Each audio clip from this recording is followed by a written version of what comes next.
G'day everyone, it's Chris Cullen here, masteryourmoneynow.com.au, helping you take control of your finances from the comfort of your own home. And we're continuing our series on Whiteboard Wednesdays and speaking to our valued members and clients about why they sought financial advice and how financial advice has certainly helped them. And I'm pleased today to be joined by my good friends and clients, Damien and Anna. How are you? Very excited. How are you? I'm very good, thanks. Always good when I get to hang out with you. So, Damien, you're a teacher. So, why did you seek financial advice? We found that for us, the knowing and having the importance of knowing that in years to come, if something was to happen to me, financially we would be set up. And for us, it was we've got 2 kids, so knowing that we would have our house paid off, or knowing that we could have a income stream coming in if I was to ever get injured or not be able to work, and it meant that there obviously wouldn't be the stress for Anna to carry that with the 2 kids. So it was really important that we had something there.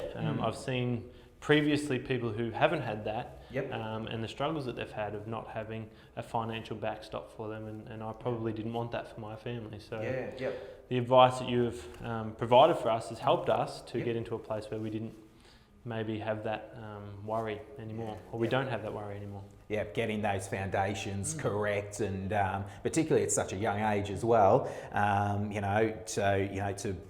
What you do now is going to make a huge difference than if you came in your 50s and 60s, where we can make changes, but it's a lot harder. But doing those little things make a huge difference. We're a long way off that. You're a long way off that, which is great. So Anna, as Damo has mentioned, you've got 2 young kids. How important to you is making sure that you were both looked after if something was to happen to either of you? Yeah, incredibly important. They're obviously our whole world, and we love them to bits, and knowing that if anything was to happen to either of us, that they would not only have family and friends to support them, but they'd have that financial support, and that wouldn't be a stress for them growing up. Fantastic.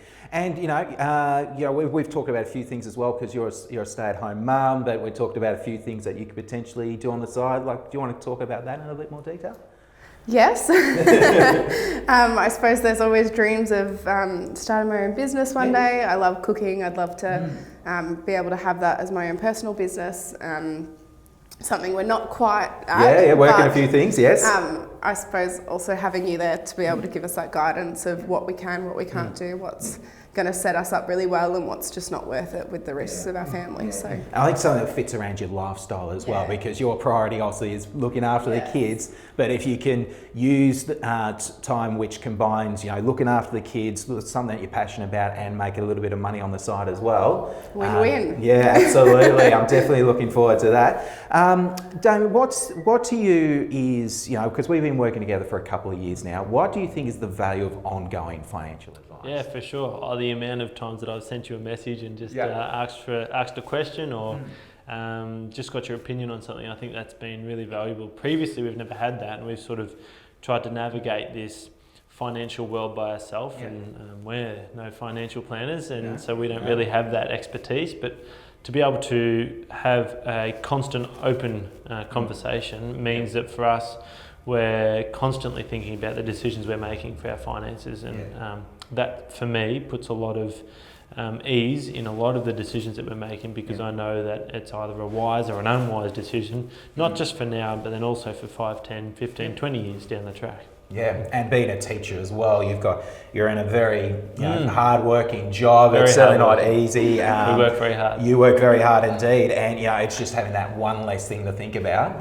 Yeah, for sure. I think it's you don't hear a lot about it as a teacher, the finance side of things. You go to work, you get your pay, you put it in the bank, and somehow you've got to make that work for you, and grow and all of that sort of stuff. But I mean, teachers aren't on millions of dollars, sadly, and I think we should be. But I'll vote for that. Yes. But the worst, the part is you got to put money aside week to week to try and have that bit of gold at the end. But it doesn't always work that way. As a teacher, you don't have that flexibility of then going and getting another job or even a pay rise. It's not like you can necessarily work your way up the corporate ladder. So.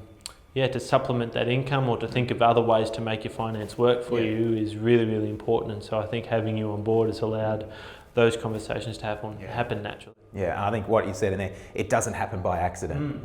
You do need that plan, structure and support, and the fact that you've both come in quite young to get those foundations right, the benefits over the long term are going to be fantastic. So Val, thank you very much for being valued clients and friends and Master Your Money Now for the last 3 years. I'm looking forward to many more years to come.